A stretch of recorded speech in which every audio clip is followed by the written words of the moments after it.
Warahmatullahi wabarakatuh. Bertemu lagi di kelas riset operasi.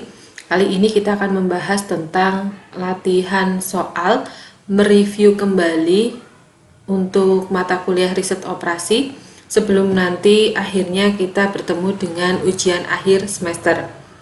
Di dalam latihan riset operasi kali ini kita akan membahas 3 sub pokok bahasan, yaitu yang pertama terkait dengan masalah transportasi, yang kedua adalah masalah penugasan, dan yang ketiga adalah game teori.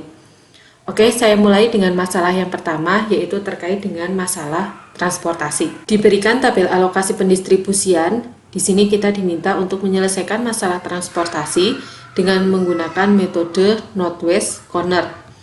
Sesuai dengan namanya, northwest corner atau sudut barat laut, maka dalam mengisi tabel pendistribusian ini kita mulai dari sudut barat laut atau kiri atas. Jadi di sini alokasi yang pertama adalah dari pabrik P1 ke G1. Untuk menentukan banyaknya alokasi dari P1 ke G1, kita bisa mengamati kapasitas dari G1 sebanyak 100 dan juga P1 sebanyak 150. Kita isikan nilai yang paling mungkin untuk pengiriman P1 ke G1. Di sini kita bisa memilih nilai terkecil dari 100 dan juga 150, yaitu tidak lain adalah 100.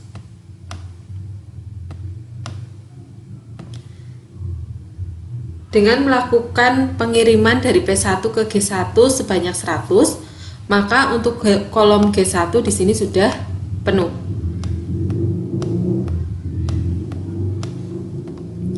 Kemudian untuk P1,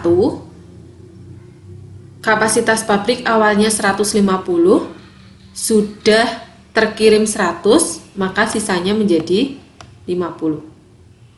Sedangkan untuk G1 sudah terisi full, maka di sini sisanya 0.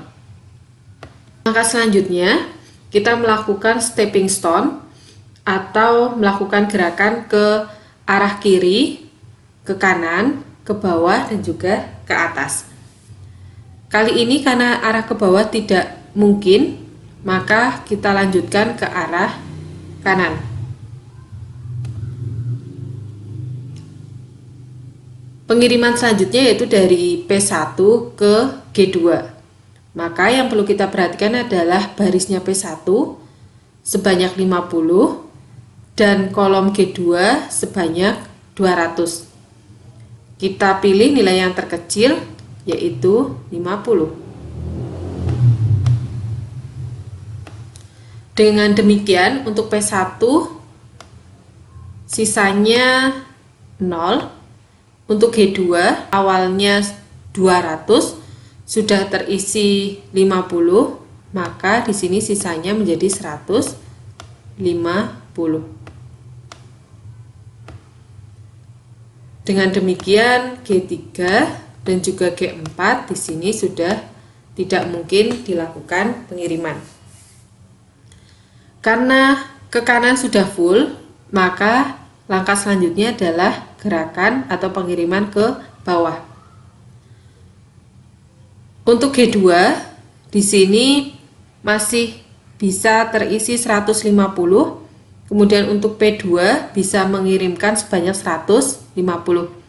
Maka untuk pengiriman dari P2 ke G2 kita isikan 150. Dengan demikian dari G2 sudah tidak tersisa, maka di sini kita silang. Untuk P2 juga sudah terkirim semuanya, kita silang. Maka di sini tinggal bersisa segi 4 kecil. Kemudian kita lakukan northwest corner kembali. Maka di sini dari P3 ke G3, di sini yang kita perhatikan adalah kolomnya G3 150, kemudian P3 200, maka nilai yang memungkinkan adalah 150. Maka untuk G3 di sini sudah full. Kemudian untuk P3 di sini kapasitas pabriknya 200, sudah terkirim 150 ke G3, maka tersisa 50 kita kirimkan ke G4. Kemudian yang terakhir untuk G4 di sini kebutuhan gudangnya 250, sudah terisi 50, maka sisanya 200. Ini sesuai dengan kapasitas pabrik P4 yaitu 200. Dengan menggunakan metode Northwest Corner ini, kita bisa memperhatikan dari P1 kapasitas pabriknya 150, semuanya sudah terkirim ke G1 sebanyak 100, ke G2 sebanyak 50. Kemudian dari P2 di sini kapasitas pabriknya 150, sudah terkirim semuanya ke G2. Selanjutnya dari P3 kapasitas pabriknya 200, sudah terkirim sebanyak 150 ke G3 dan juga 50 ke G4. Untuk P4 di sini sebanyak 200, semuanya terkirim ke G4. Begitupun untuk kebutuhan gudang dari G1 sebanyak 100 sudah terpenuhi. Untuk G2 sebanyak 200 juga sudah terpenuhi. Untuk G3 sebanyak 150 sudah terpenuhi semuanya dari P3. Kemudian untuk G4 250 semua terpenuhi dari P3 sebanyak 50 dan dari P4 sebanyak 200. Kemudian dengan menggunakan metode NWC ini kita bisa menemukan total biaya transportasi dari P1 ke G1. Pengirimannya 100.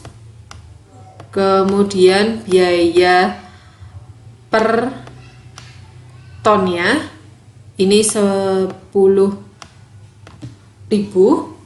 maka di sini kita bisa mendapatkan total pengiriman, biaya pengiriman. Kemudian dari P1 ke G2 sebanyak 50.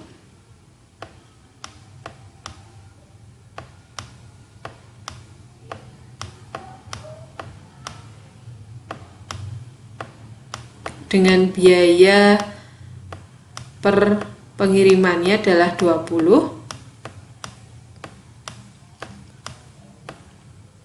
Kemudian dari P2 ke G2 sebanyak 150.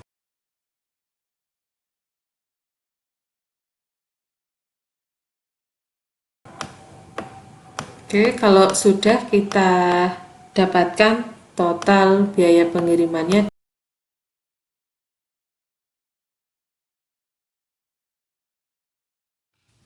Oke, untuk soal nomor 2 masih berbicara tentang masalah transportasi dengan menggunakan metode least cost atau biaya terkecil. Kita di sini memulainya dari biaya yang terkecil terlebih dahulu. Dari segi 4 yang ada, di sini biaya terkecilnya adalah 10, yaitu pengiriman dari P1 ke G1. Lakukan hal yang sama, yaitu kita mengisi dengan nilai yang paling mungkin, yaitu pilihannya 100 dan juga 150. Maka di sini kita isikan 100. Dengan demikian untuk kolom G1 sudah terpenuhi.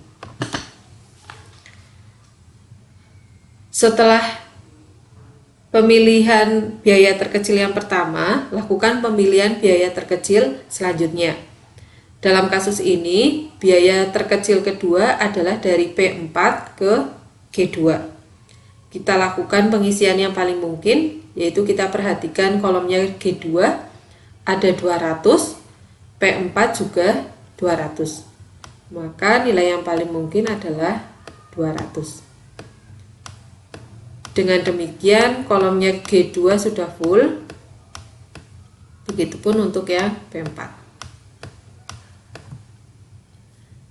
Lakukan kembali. Di sini kita cari nilai yang paling kecil adalah di 30, yaitu pengiriman dari P1 ke G3. Nilai yang memungkinkan di sini 150 sudah terisi 100, berarti tinggal 50. Untuk G3 masih bisa menampung sebanyak 150. Maka yang paling mungkin kita isikan hanyalah 50. Maka di sini tidak mungkin. Kemudian sisanya adalah 100. Terkecil berikutnya adalah di 40. Di sini kita perhatikan 40. Nilai terkecilnya antara 100 dan juga 200. Maka diperoleh nilai terkecilnya adalah 100. Maka untuk kolom G3 sudah terpenuhi semuanya. Kemudian terkecil berikutnya adalah 50. Pilihannya adalah 150 dan 250. Maka kita bisa mengisi 150 dan yang terakhir sisanya adalah 100. Oke, dengan menggunakan LC, maka di sini kita bisa memperoleh alokasi pengiriman dari P1 ke G1, yaitu 100 dikali 10. Caranya masih sama dengan cara yang di atas. Kemudian dari P4 ke G2,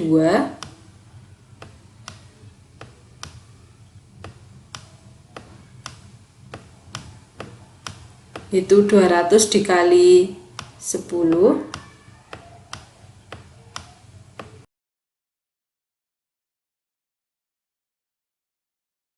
Kalau sudah, kita jumlahkan dan memperoleh hasil total alokasi pendistribusiannya adalah sebanyak 22.000. Oke, untuk nomor 3 kita masuk ke masalah penugasan. Untuk masalah penugasan sendiri itu ada dua, yaitu masalah maksimisasi dan juga minimisasi. Untuk soal nomor 3 ini disesuaikan dengan NIM masing-masing mahasiswa, tetapi secara keseluruhan langkah per langkahnya hampir sama, dan saya akan memberikan contoh untuk mengerjakan masalah penugasan dengan kasus maksimisasi. Di sini untuk NIM-nya 1, 2, 3, 4, 5, 6, 7, 8, 9.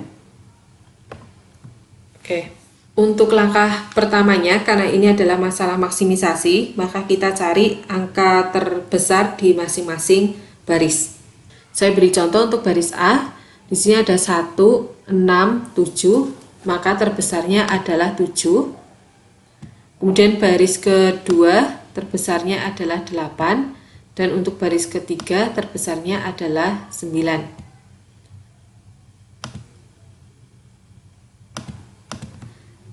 Dari angka terbesar ini kita lakukan operasi pengurangan di tiap barisnya. Jadi di sini untuk baris yang A, ini 1 dikurangi dengan 7, hasilnya adalah min 6. Kita ambil selisih yang positif, itu kita tuliskan 6. Kemudian 6 dikurangi 7, atau selisihnya adalah 1. Dan 7 dikurangi 7 itu sendiri hasilnya 0. Lakukan hal yang sama untuk baris B dan juga baris C. Selisih antara 2 dan 8, 5 dan 8, dan yang terakhir 8 dikurangi 8. Yang C juga sama, selisih antara 3 dan 9, kemudian selisih antara 4 dan 9, dan yang terakhir 9 dikurangi 9. Kalau sudah, pastikan setiap kolom sudah mengandung angka 0. Jika belum, maka silahkan pilih nilai terkecil di setiap kolomnya dan gunakan untuk mengurangkan. Saya beri contoh untuk yang kolom pertama di sini belum mengandung angka 0 atau tidak ada angka 0-nya, maka kita pilih angka terkecil. Karena untuk kolom yang pertama semua angkanya sama, maka saya pilih salah satu. Untuk kolom yang kedua, di sini belum mengandung angka 0 dan angka terkecilnya adalah 1. Sedangkan untuk kolom yang ketiga sudah mengandung angka 0, maka kita biarkan. Selanjutnya, dari angka-angka terpilih ini kita gunakan untuk mengurangkan dengan angka di dalam kolom. Untuk kolom yang pertama, kita kurangkan semuanya dengan 6, diperoleh 0, 0, 0. Untuk kolom yang kedua, kita kurangkan dengan 1, berarti di sini 1 dikurangi 1, 3 dikurangi 1, 5 dikurangi 1. Sedangkan untuk kolom yang terakhir, karena sudah mengandung angka 0, kita tulis kembali. Setelah itu, angka 0 ini menunjukkan adanya penugasan. Jadi di sini A, pekerja A ditempatkan di pasar yang pertama, pasar yang kedua, dan juga pasar yang ketiga. Sedangkan untuk pekerja B ditempatkan di pasar pertama atau pasar yang ketiga. Untuk yang C ditempatkan di pasar pertama dan juga pasar ketiga. Untuk masalah penugasan, di sini ada syaratnya di mana satu pekerja hanya bisa ditempatkan di satu daerah penugasan. Oleh karena itu, paling mudah adalah kita mulai dari kolom atau baris yang hanya mengandung angka 0 sebanyak 1. Dalam kasus ini, saya memulainya dari A ke P2. Sedangkan untuk B dan C, di sini letak angka 0-nya sama, yaitu berada di P1 dan juga P3. Maka saya bisa mendapatkan dua kombinasi sekaligus untuk masalah penugasan di kasus kali ini, yaitu A ke P2, B ke P1, C ke P3. Atau saya juga bisa melakukan pengalokasian A ke P2, B ke P3, dan C ke P1.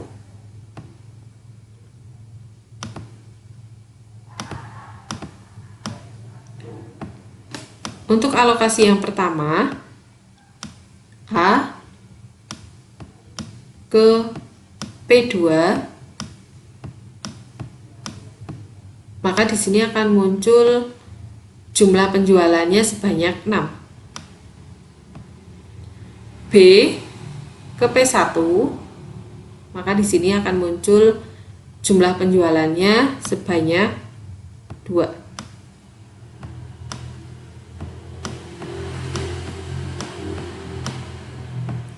Dan yang terakhir C ke P3, di sini jumlah penjualannya 9.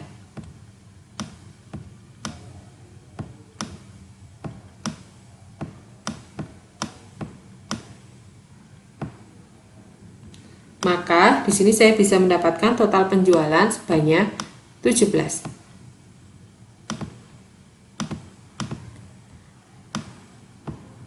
Langkah yang sama bisa saya peroleh dengan menggunakan pengalokasian yang kedua yang berwarna hijau. A ke B2 dengan jumlah penjualan sebanyak 6.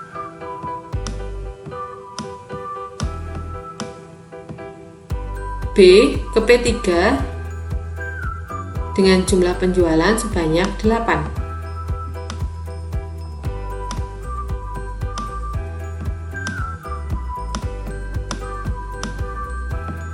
Dan C ke P1 dengan jumlah penjualan sebanyak 3. Dengan alokasi ini, saya bisa mendapatkan total penjualan sebanyak 17, yaitu sama dengan alokasi yang pertama. Saya lanjutkan dengan latihan yang berikutnya, yaitu tentang masalah game teori. Dalam game teori sendiri, di sini ada dua metode, yaitu strategi murni dan juga strategi campuran. Adapun langkah pengerjaannya, yang pertama kita mencari nilai maksimin terlebih dahulu.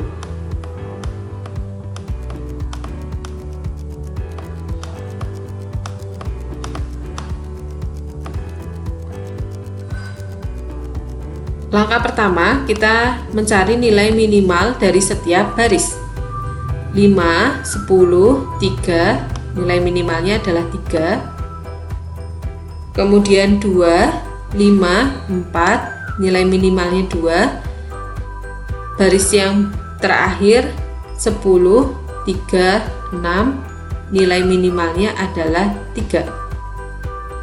Dari nilai minimal ini, saya mencari nilai yang paling besar, maka diperoleh nilai maksiminnya adalah 3. Langkah berikutnya, saya mencari nilai minimax.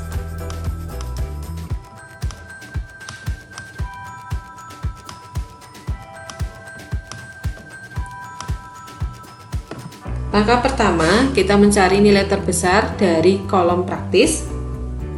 Ada 5, 2, 10. Nilai terbesarnya adalah 10. Kemudian untuk kolom keamanan, nilai terbesarnya juga 10. Dan yang terakhir, untuk pembayaran tunai, nilai terbesarnya adalah 6. Dari sini kita bisa memperoleh nilai minimal dari 10, 10, 6, tidak lain adalah 6. Diperoleh nilai minimax belum sama dengan nilai maksimin. Maka di sini strategi murni belum dapat digunakan. Oleh karena itu, kita lanjutkan untuk menentukan strategi terbaik dengan menggunakan strategi campuran. Langkah untuk mengerjakan strategi campuran, di sini kita pilih strategi yang paling buruk di setiap pemain. Untuk transportasi online, di sini strategi yang terburuk adalah strategi keamanan. Karena strategi keamanan ini memberikan nilai keuntungan yang paling rendah, yaitu sebanyak 2. Sedangkan untuk transportasi konvensional, di sini untuk strategi yang paling buruk adalah strategi praktis. Karena strategi praktis ini memberikan nilai kerugian paling besar, yaitu sebanyak 10. Dari sini kita menyisakan dua strategi terbaik di masing-masing pemain, yaitu kemudahan, saya lambangkan S1, dan pembayaran tunai dan non-tunai saya lambangkan dengan S3. Untuk transportasi konvensional, keamanan saya lambangkan dengan S2, dan pembayaran tunai saya lambangkan dengan S3.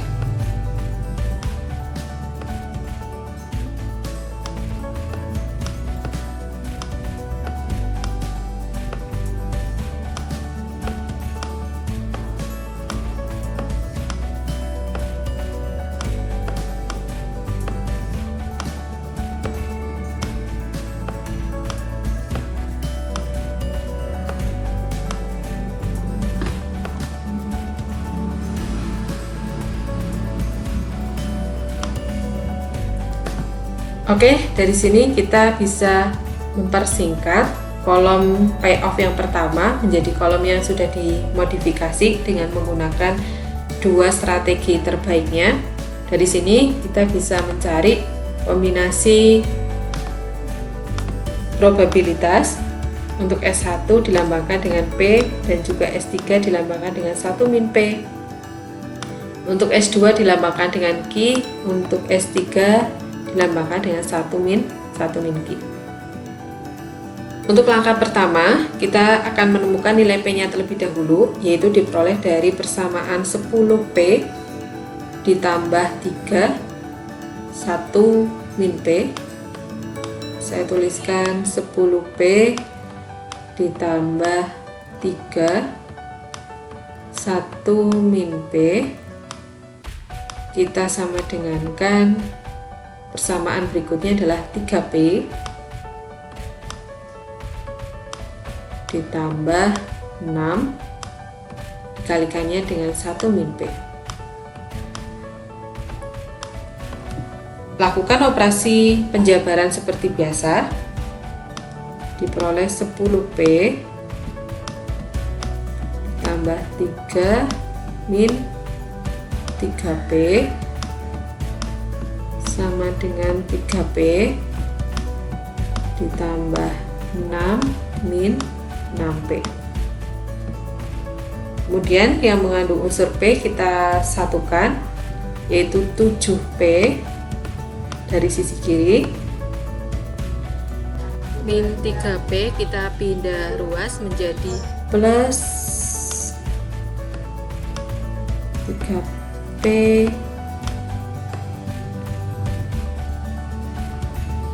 sama dengan 6 min 3, diperoleh 10P sama dengan 3, maka P nya adalah 0,3, sehingga diperoleh 1 min P tidak lain adalah 0,7.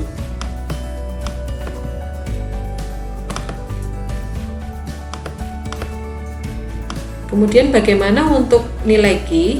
Nilai Q berarti kita peroleh dari 10Q ditambah 3, 1 min Q, kita sama dengankan 3Q ditambah 6 dikali 1 min Q. Kita tuliskan di sini.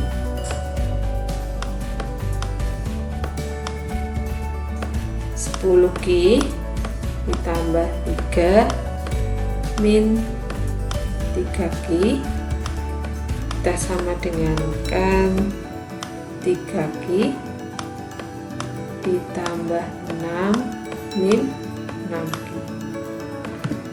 Kita satukan kembali nilai-nilai yang mengandung Q nya, yaitu 7Q ditambah 3, kita sama dengankan 6 min 3Q. Lakukan proses pindah ruas hingga diperoleh 10Q sama dengan 3, maka Q nya adalah 0,3 dan 1 min Q nya adalah 0,7. Ini adalah untuk nilai probabilitas di masing-masing strategi. Maka dari sini kita bisa memperoleh nilai kerugian yang diderita oleh perusahaan konvensional, yaitu bisa dilihat dari persamaan yang pertama ataupun persamaan yang kedua.